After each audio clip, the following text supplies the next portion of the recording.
ഇപ്പോഴും രാഹുൽ, വലിയ പ്രതിഷേധം ഇപ്പോഴുമുണ്ട്. നാട്ടുകാർ അവിടുത്തെ ഒരു ദുരിതാവസ്ഥ ചൂണ്ടിക്കാണിക്കുന്നുണ്ട്. സ്ട്രീറ്റ് ലൈറ്റുകളില്ല. അതുകൊണ്ട് അക്കാര്യമൊക്കെ അധികൃതരുടെ ശ്രദ്ധയിൽപ്പെടുത്തിയതാണ്. വനംവകുപ്പിന് അറിയാം അവിടെ കാട്ടാനയുടെ ശല്യമുണ്ട് എന്നുള്ള കാര്യം. ഈ ഫെൻസിംഗ് എന്ന ആവശ്യം അവർ നാളുകളായി ഉയർത്തിക്കൊണ്ടുവരുന്നുണ്ട്. പക്ഷേ ഒന്നിനും ഒരു പരിഹാരമില്ല എന്നവർ പറയുന്നുണ്ട്. അങ്ങനെ തുടർച്ചയായി ഭീതിയിൽ അത്തരമൊരു അന്തരീക്ഷത്തിൽ കഴിയേണ്ട ഒരു അവസ്ഥയാണെന്ന് അവരൊക്കെ പറയുന്നുണ്ടല്ലോ.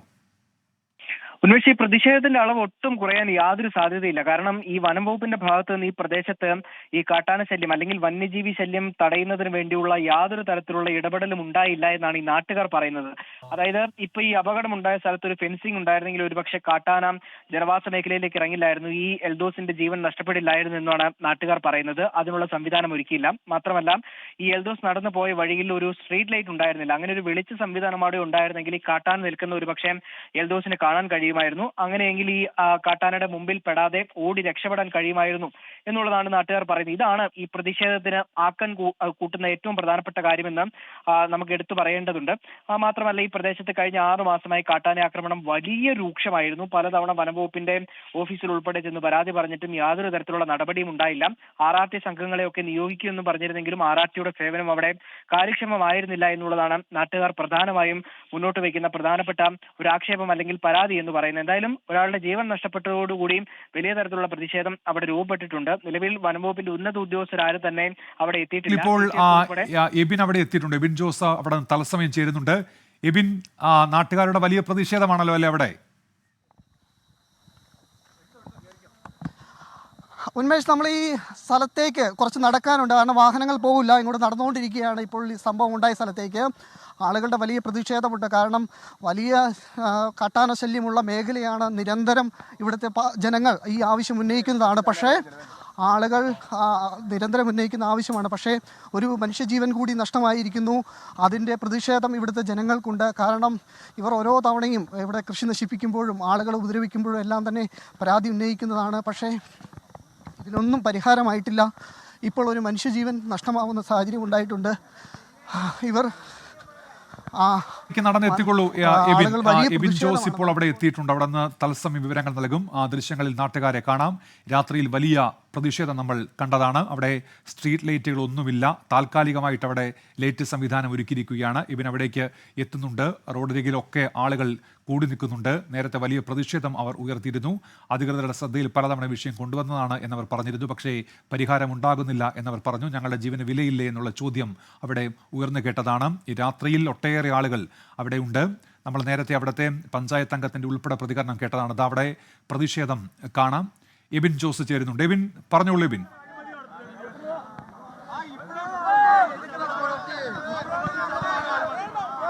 ആളുകൾ വലിയ പ്രതിഷേധത്തിലാണ്. MLA-മാരൊക്കെ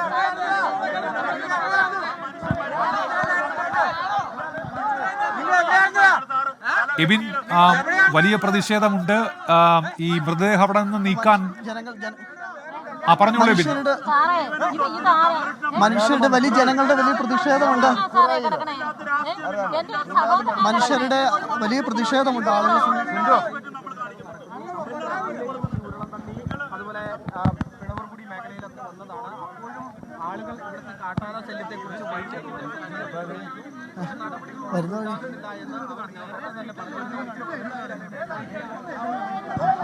ജനങ്ങളെ സംബന്ധിച്ചിടത്തോളം വലിയ പ്രതിഷേധമുണ്ട്. പക്ഷേ ആളുകളെ സംബന്ധിച്ചിടത്തോളം അവർ വലിയ വികാരത്തോടെയാണ്. കാരണം ഒരു മനുഷ്യജീവൻ നഷ്ടമായ സംഭവമാണുള്ളത് അവിടെ.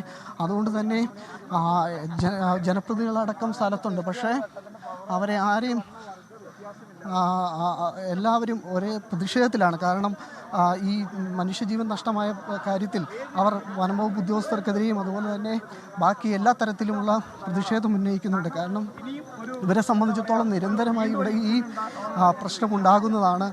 ഒരു ജീവൻ നഷ്ടമായപ്പോൾ വീണ്ടും അത്തരത്തിലുള്ള പ്രതിഷേധത്തിലേക്ക് ആളുകൾ കടക്കുന്നു.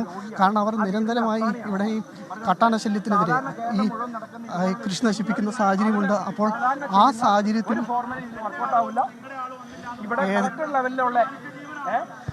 ഏതെങ്കിലും തരത്തിൽ ഒരു സമീപനത്തിലേക്ക് ആളുകൾ എത്തുന്നില്ല. അവർ പോലീസ് ഉദ്യോഗസ്ഥരും അവിടെ നിന്ന് കൂടുതൽ പ്രതികരണങ്ങൾ ലഭ്യമാക്കാൻ ശ്രമിക്കാം.